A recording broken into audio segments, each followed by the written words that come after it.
कि तुम मुन्ना से सगाई करा था। डीजे मुनासिब काजल, हम तो उससे कुछ पूछा था नहीं। काजल जवाब दो। खेसारी जी, हम रवा से बहुत प्रेम करी ले,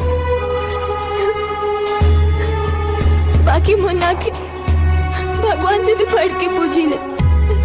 हमरा के माफ कर दी खेसारी जी, हमरा के माफ कर दी। अरे दिल ना लगई हाँ फेरू जाने आई हाँ फूल बन गईली उजड़ल चमन के, फूल बन गईली उजड़ल चमन के, आपन भी लोग अजनबी हो गईल।